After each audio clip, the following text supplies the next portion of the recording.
जो जिंदा था वो अभी भी जिंदा है और जो मुर्दा था वो अभी मुर्दा दिखता है। तुम शरीर को मैं मानते हो तो मुर्दा है। हाथ को पता है क्या मैं हाथ हूँ, ये तो मुर्दा है। पेट को पता है क्या मैं पेट हूँ, सिर को पता है मैं सिर हूँ, नहीं। जीवन को पता है, अपने मैं जहाँ से स्फुरित होती वो चैतन्य को पता है। तो चैतन्य की मृत्यु नहीं होती और मरने वाला शरीर तो रोज मरता है। जन्म लिया तब से मरते मरते मरते इसका मरना पूरा हुआ और तुम्हारा मरना चालू है, तुम्हारा भी पूरा हो जाएगा मरना। कोई 60 साल मरा है, 3 साल के बाकी है। कोई 70 साल मरा है, 1 साल बाकी है। कोई 80 साल मरा है तो 6 महीना उसका बाकी है। सब मर रहे। तो मरने वाले शरीर को बोलते हैं हम जी रहे। क्या जी रहे? जीवन तो शाश्वत है और मृत्यु आती जाती है। ज्ञान स्वरूप आत्मा तो शाश्वत है। दुख सुख तो आता रहता है। तो सुख आ जाए तो बांटना है और दुख आए तो विवेक जगाना है। दुख में दुखी होते तो कमजोर हो जाएंगे, सुख में भोगी होते तो खोखले हो जाएंगे। श्री कृष्ण कहते हैं सुखम वा यदि वा दुखम स योगी परमो मता। सुखद अवस्था है चाहे दुखद अवस्था है, योगी सम रहता है, वो मेरी नजर में परम योगी है। तो ऐसा परम योगी होने का साधना सभी लोग कर सकते हैं। और मक्खी काटी और गजानन महाराज चुप बैठे रहे। चलो, मक्खी भी चैतन्य है, पीड़ा भी चैतन्य है, लेकिन भगत दुखी होता है, बोले अब जाओ, तो गई। फिर सोनार को बुलाया कि बोले कांटे से मक्खी के डंक निकाले। बोले कब तक निकालेगा, मैं देखो क्या करता हूँ। श्वास रोक दिया और संकल्प किया तो सारे कांटे बाहर। लेकिन ये भी सब स्वप्न हो गया। अब तुमको मक्खी काटे तब तुम सम रहो, ऐसा नहीं। तुम्हारे व्यवहार में तो कई मक्खियां रोज काटती रहती है।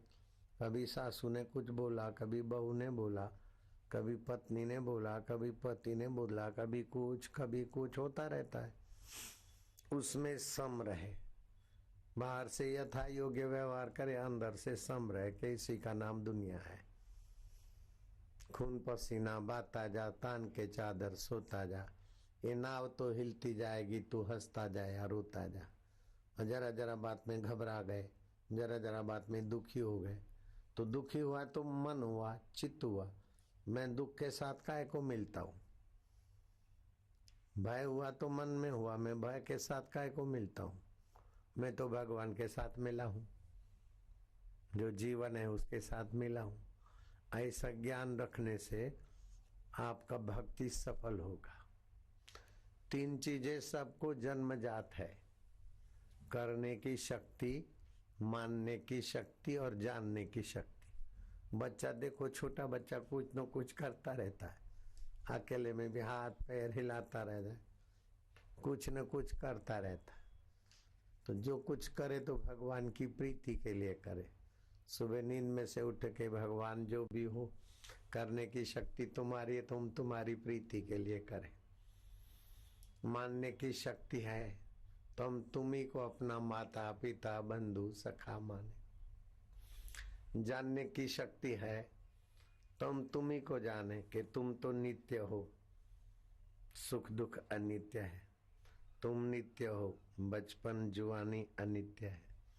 तुम नित्य हो, मान अपमान अनित्य है। तुम माधव हो, पृथ्वी में मधुरता तुम्हारी है, गन्ने में रस, अंगूर में रस, फलों में रस, जल में रस। रसो वैस, तुम रस स्वरूप हो। हमारे हृदय में भी रस स्वरूप तुम हो। थोड़ी देर तुम्हारा स्मरण करते हैं। ओम हूं हूं हूं हूं हूं हूं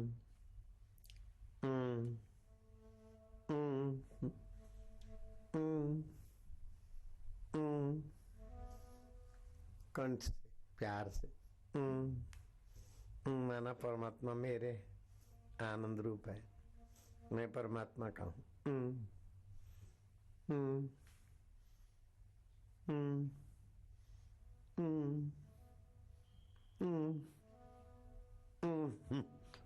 हंसी आएगी, आनंद आएगा। भगवान रस रूप है, चेतन रूप है, ज्ञान रूप है, अपने आत्मा है। भगवान को भी रस आएगा, तुमको भी। तो भगवान को मानो, और भगवान को मानो तो भगवान रस रूप है, ज्ञान रूप है। माझे आए आई माँ जी ऐसा बोलते तो आई को मजा आता है कि नहीं आता? आई माँ जी, आई बोलते मैं तो तुम्हारी नहीं हूँ, मैं तो तू का क्यों? नहीं, आज आई तू माँ जी है। मैं तो तू का क्यों? नाही, आई तुम्ही माझी आहे। आईला आनंद येतो, नाना बोलती फिर भी आनंद आता है। ऐसे भगवान को बोलो आप मेरे है ना, भगवान बोले भगवान बोलते गीता में, जिसके पापों का अंत हो गया है और जिनका पुण्य कर्म उदय हुआ, वे दृढ़ता से मेरे तरफ चलते। भगवान के तरफ जाना के संसार में जाना, ये अदृढ़ व्यक्ति है। भगवान के तरफ ही चलाना है। भोजन करे तो भी भगवान की प्रसन्नता के लिए, नींद करे तो भी भगवान में ही शयन करते, विचार करे तो भगवत प्राप्ति के अनुरूप विचार करे। भगवान कहते त्वमेव शरणम गच्छ सर्वभावेन भारता, सब भाव से तू मेरी शरण आ जा, तो फिर प्रसाद मिलेगा। त्वमेव शरणम गच्छ सर्वभावेन भारता तत्प्रसादात् परम शांति, परम शांति मिलेगी। स्थानम प्राप्यसि शाश्वतम, इंद्रलोक शाश्वत नहीं है, प्रधानमंत्री का पद शाश्वत नहीं है, गृहस्थी का गृहस्थी शाश्वत नहीं है, लेकिन परमात्मा आत्मा शाश्वत है। एक से एक अच्छे अच्छे सुख के पद हैं, लेकिन वो सब नश्वर है।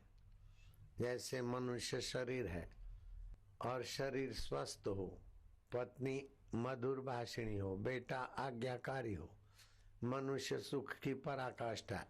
लेकिन इससे 100 गुना ज्यादा सुख सुविधा देव गंधर्वों को मिलती है। देव गंधर्व रूप बदल सकते हैं और संकल्प से उनका विमान इधर लोकांतर में जाता है। मेरे लाल जी महाराज संत थे, उनको 5 गंधर्व मिलने आए थे, फिर अदृश्य हो गए दीवाल में। 4.5 तो चले गए, आधा बोले हम गंधर्व है, परीक्षा लेने को आए थे। तो मनुष्य से 100 गुना ज्यादा सारी धरती का राज्य मिले, और हर 5 साल में, अभी तो बेचारे वोट मांगते न, भीख मांगते, मतदान करो, वोट दान करो। दान का वोट ले लेके फिर अपने ऊपर ही हावी हो जाते। नेता अधिकारी पब्लिक को ही दुख देते। पहले तो मांगते और बाद में डंडा दिखाते। लेकिन अच्छा है, 5 साल के बाद फिर भीख मांगना पड़ता है, तभी भी इतना रुबाब रखते। बदली हो जाते ऑफिसर, फिर भी इतना रुबाब रखते। काय को रुबाब रखना? पब्लिक का वोट लेके, पब्लिक का टैक्स लेके, पब्लिक के ऊपर रुबाब रखना। पब्लिक को धक्के खिलाते ऑफिस में, कोई काम है तो धक्के खिलाते। साहब नहीं है, साहब नहीं है, साहब पिक्चर देखता है, साहब किधर का किधर गप लगाता है, साहब अभी नहीं है। पब्लिक बेचारे धक्के खा खा के थक जाती। लेकिन मनुष्य शरीर में स्वतंत्र राज्य हो और हर 5 साल में बदली नहीं होता हो, अथवा वोट नहीं मांगना पड़ता हो, तो ये मनुष्य सुख की पराकाष्ठा है। इससे 100 गुना सुख तो गंधर्व योनि में है, और उससे भी 100 गुना ज्यादा पितृलोक में है, उससे भी 100 गुना आजानु देवों को सुख है, उससे भी 100 गुना कर्मज देवताओं को सुख है, उससे भी 100 गुना देवताओं को सुख है, उससे भी 100 गुना इंद्रदेव के पास सुख है। ऐसा इंद्रदेव भी आत्म साक्षात्कारी गुरु के चरणों में प्रणाम करता है, कि मेरे को सुख चाहिए तो अप्सराएं नाचे, गंधर्व गाए, लेकिन तुम्हारी वाणी, तुम्हारी नजर, तुम्हारा दर्शन लेने से लोगों को भगवतीय सुख मिलता है। तुम्हारी हम महिमा कैसे गाए। इंद्र भी आत्म साक्षात्कारी गुरु को प्रणाम करते। ये तैत्तरीय उपनिषद में ब्रह्मानंद वल्ली अष्टमो अनुवाक मंत्र पहला है। तो ये एक से एक सुख की ऊंची योनियां है, फिर भी आखिर में उनका पद चला जाता है। लेकिन भगवान को अपना, अपने को भगवान का मान के, भगवान को पाने के लिए जो यत्न करते और भगवान की कृपा से ही भगवान को हम जाने, तो जो भगवत ज्ञान मिल जाता है ना, तो इन सब से ऊंचा सुख मिलता है। बाहर से साधारण दिखेगा, अंदर पहुंच बहुत बड़ी होती। शबरी भीलन, रावण तो बहुत बड़ा लगता था, शबरी भीलन साधारण दिखती है, लेकिन शबरी भीलन को गुरु का ज्ञान है तो नित्य नवीन रस, नित्य प्रेम रस। जिसको परमात्मा का रस नहीं आता, उसको रस लेने के लिए तो पिक्चर होना, नाच गाना होना, फैशन होना। जिसको परमात्मा का रस आता है वो तो नित्य आनंद में रहता है, नहाएगा धोएगा ठीक ठाक रहेगा, लेकिन फैशन का रस नहीं, वो क्लबों में पिक्चर का इसका रस नहीं, अंतरात्मा का रस। टॉनिक लेके दवाई खा के आरोग्य नहीं बनाएगा, भगवत रस से ही उसका आरोग्य रहेगा। किताब पढ़ पढ़ के विद्वान नहीं बनेगा। अमी बोल तो वेद बोलते, तुकाराम बोलते तो बोले हम वेदवाणी है, तो होता भी ऐसा ही है। तो उसका ज्ञान भी भगवत रस से आता है, आरोग्य भी भगवत रस से आता है, और प्रसन्नता भी भगवत रस से आती है। खाली भगवान को अपना, अपने को भगवान का मान, सुख दुख में सम रहे, किसी का हक छीनना नहीं, किसी को दुख देना नहीं। कोई दुख दे तो अपने दुखी बनना नहीं, जीभ ताड़वे में लगा दो। कोई कुछ भी बोले ओम ओम, वो थक जाएगा बोलने वाला। अपने को कोई बेवकूफ बनावे नहीं और किसी को बेवकूफ बनाओ नहीं। अपना किसी को दुख दो नहीं, कोई अपने को दुखी बनावे तो दुखी बनो नहीं। कोई अपने को ठगे नहीं, आप किसी को ठगो नहीं। और भगवत रस, भगवत ज्ञान, भगवत माधुर्य का प्रसाद पालो। तो भगवान मेरे हैं और आनंद स्वरूप है। दुख आया तो किसको होता है? मन को होता है। बीमारी किसको होती है? किस शरीर को होती है। चिंता किसको होती है? चित्त को होती है। मेरे ऐसा हो जाए, ऐसा हो जाए, ऐसा हो जाए। अरे कितना भी हो जाएगा फिर भी बदल जाएगा। अब भी जो है आनंद है, हो के भी तो बदल जाएगा ना। तो काय को इच्छा करना, जो हो गया तो अच्छा है, जो हो रहा है अच्छा है, जो होगा अच्छा है। शरीर तो अनित्य है, सुख दुख भी अनित्य है, मान अपमान भी अनित्य है। उसको जानने वाला नित्य मेरा आत्मा है, मैं चैतन्य हूं।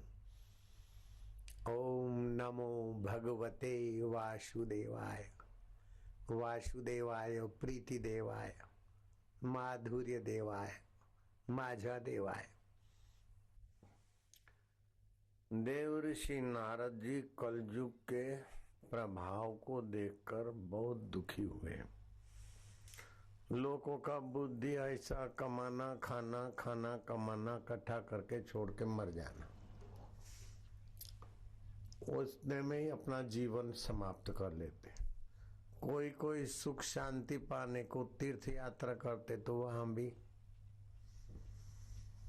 कलयुग का भाई अधर्म, ढोंग, पाखंड, चाट पकोड़े, ये वो सब बाजार, तीर्थ में भी शांति नहीं। रंग क्षेत्र गए, काशी गए, हरिद्वार गए, सब जगह नारद जी को लगा कि कलयुग का प्रभाव सब तीर्थों को भी प्रभावित कर दिया। लोगों को शांति और आत्मा का ज्ञान कैसे मिलेगा? मनुष्य जीवन मिला है आत्मा परमात्मा को पाने के लिए, लेकिन लोग तो खींचा खींची और ये वो करके मर रहे हैं। तो दयालु संत लोगों की पीड़ा दूर करने के लिए देव ऋषि नारद जी ब्रह्मलोक में ब्रह्मा जी के पास गए। ब्रह्मा जी ने कहा, पुत्र तुम उदास क्यों हो? और तुम्हारी उदासी अपने लिए नहीं होती, मैं जानता हूं। तुम पर उपकार के दैवी कार्य में लगे हो, बताओ क्या कारण है? तो नारद बोला कि कल युग आया है, तब से व्यक्तियों के बुद्धि पलट हो गया है। बच्चे माँ बाप का आदर नहीं करते। अभी अमेरिका की यूनिवर्सिटियां और रिसर्च विभाग ने बोला कि हिंदुस्तानी बच्चे अच्छे मार्क लाते क्योंकि माँ बाप का आदर करते और माँ बाप का सद्भाव उनके साथ होता है, इसलिए वो संयमी होते हैं। और अमेरिका के बच्चे क्यों फेल होते हैं, क्यों सुसाइड करते हैं, क्यों क्रिमिनल होते हैं कि उनके जीवन में माँ बाप का स्नेह, मातृ पितृ पूजन हम हिंदुस्तानी करते ना। गणेश जी ने पार्वती का पूजन किया था, शिव जी का पूजन किया था, तो शिव पार्वती ने आशीर्वाद दिया कि प्रथम पूजा तेरी होगी। अभी तक गणेश जी का पूजन हो रहा है। तो माता पिता का सद्भाव और बच्चे की भावना, इससे भी मानसिक और बौद्धिक स्तर ऊंचा होता है। अब भी वहाँ के विज्ञानी खोजते हैं, लेकिन अपने यहाँ तो हजारों वर्ष पहले ही श्रवण कुमार माँ बाप को तीर्थ यात्रा करने ले जाते। भगवान राम पिता नहीं बोलते, फिर भी कई कई ने सुना दिया तो 14 वर्ष राज त्याग करके वनवास सहन करते। तो बाहर से तो कठिनाई दिखा, लेकिन अंदर से राम जी कितने बोल्ड, कितने मजबूत, कितने तारणहार हो गए। तो अपनी भारतीय संस्कृति बहुत दूरगामी परिणामों का अंदाज समझ चुकी है। तो देव ऋषि नारद जी को हुआ कि खाना कमाना, कमाना खाना, झूठ कपट पद प्रतिष्ठा, अंत में मर जाना, मरने के बाद फिर प्रेत होके भटकना, ये क्या जिंदगी है? Ibrahim Lincoln president of America भी व्हाइट हाउस में प्रेत होके घूम रहा है। मुसोलिन झील के किनारे प्रेत होके घूम रहा है। राजा अज सांप बन गया, राजा नृग क्रिकेट बन गया। तो ऐसी जिंदगी किस काम की? तो मेरे को दुख होता है कि प्रजा के लोग सच्ची धार्मिक जगह पे जाते तो वहां भी ऐसे ही सैलानी जगह बन गया, वहां भी और तीर्थ भूमि में भी शांति, ध्यान भजन सत्संग नहीं मिलता। बस ये चीज वो चीज, लूट खसोट, ये वो सब। तो अब लोगों का भला कैसे हो? तो ब्रह्मा जी बड़े प्रसन्न हुए कि पुत्र, मरना तो उसी को अच्छा, उसी का मरना अच्छा है जो खुद के लिए सोचता है, और जीना उसी का अच्छा है जो समाज के लिए सोचता है। मरना भला है उसका जो जीता है खुद के लिए, और जीना भला है उसका जो जीता है औरों के लिए। तो ब्रह्मा जी प्रसन्न हुए, पुत्र मैं तुम्हारी समस्या का समाधान अभी ले आता हूँ। करमंडल में से 3 घूंट पानी पी के ब्रह्मा जी ध्यान मग्न हो गए।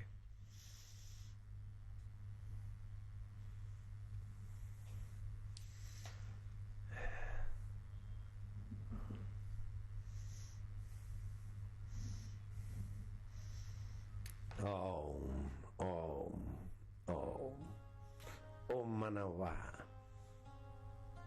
धन्य साफल्य। ओम मना आत्मा परमात्मा का वैभव मिला है। ब्रह्मा जी बोले कि पुत्र सुंदर उपाय मिला है।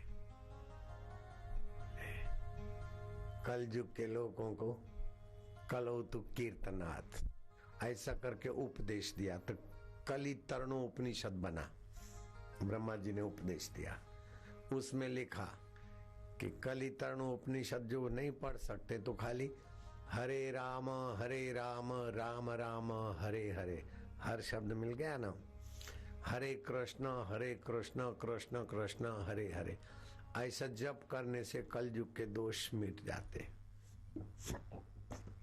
नारद जी भी खुश हो के का विधि, बोले न विधि, कलयुग में विधि क्या बेचारे करेंगे लोग।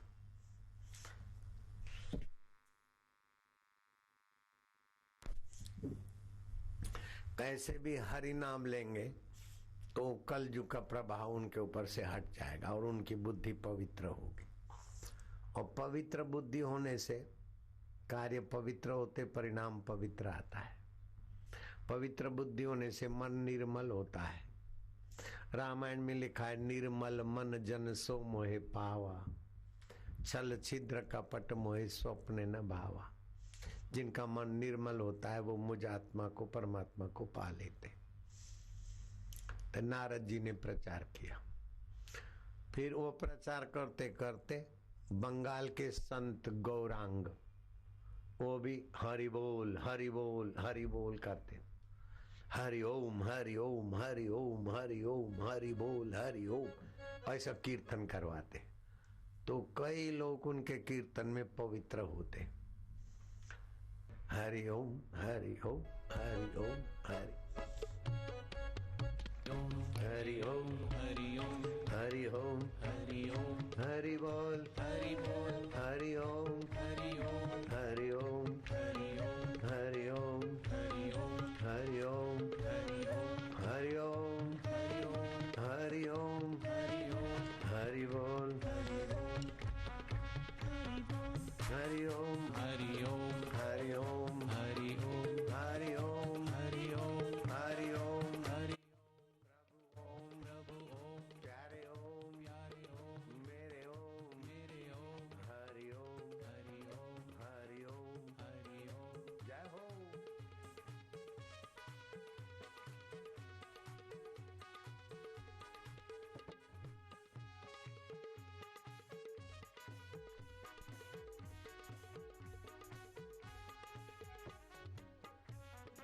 हरि ओम हरि ओम हरि ओम हरि ओम हरि ओम हरि ओम हरि ओम हरि ओम प्रभु ओम हरि ओम हरि ओम हरि ओम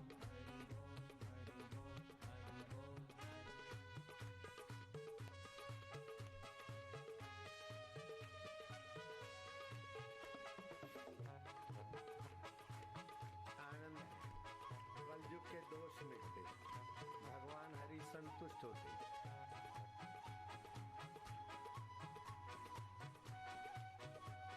आनंद है।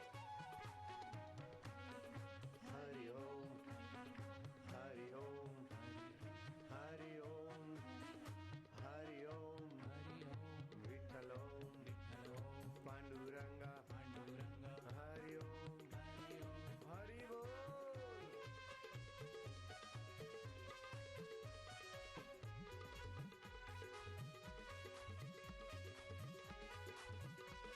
हरि ओम ओम ओम ओम ओम ओम ओम ओम ओम ओम हरि ओम हरि ओम हरि हरि बोल हरि बोल हरि ओम हरि ओम हरि ओम हरि ओम ओम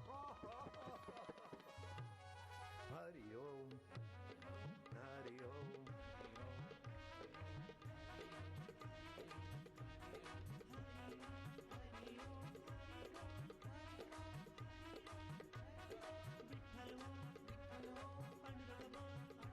हरि ओम हरि ओम हरि बोल हरि ओम हरि ओम शिव ओम विठ्ठल ओम हरि ओम मधुर ओम प्रभु ओम हरि ओम हरि ओम हरि ओम हरि ओम।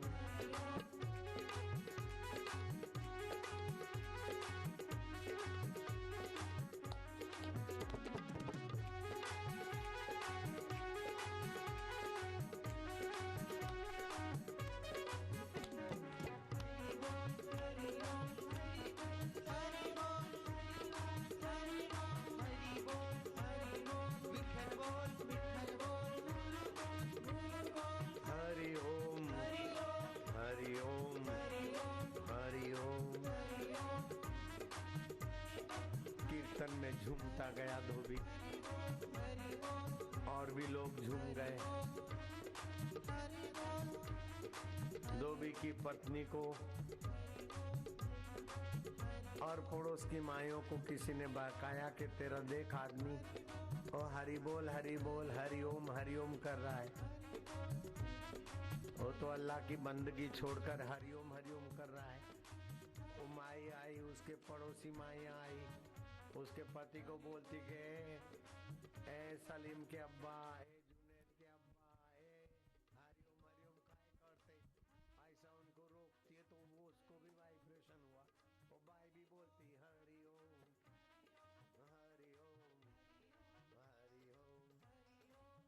दूसरी बाई उसको रोकती तो उसको भी रंग लगता है।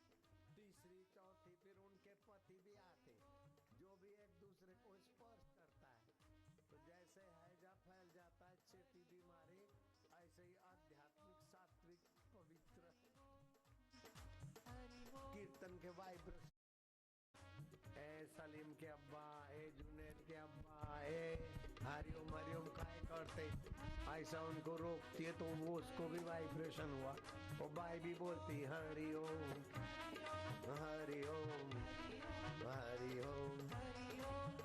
दूसरी बाई उसको रोकती तो उसको भी रंग लगता है।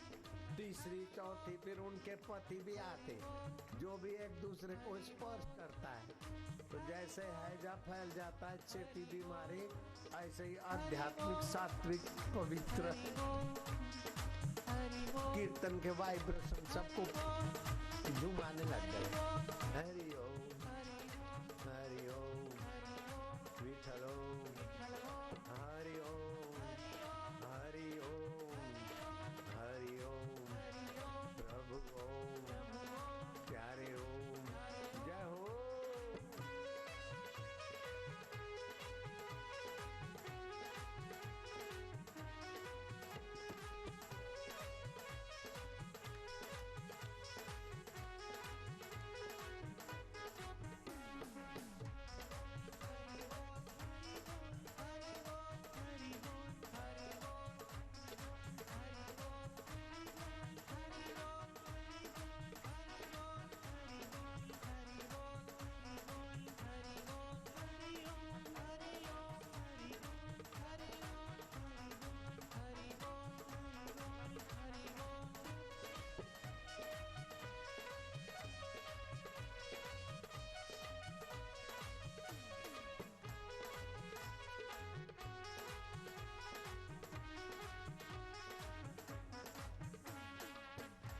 गांव के लोग एक दूसरे को रोकने आए और सब लग गए।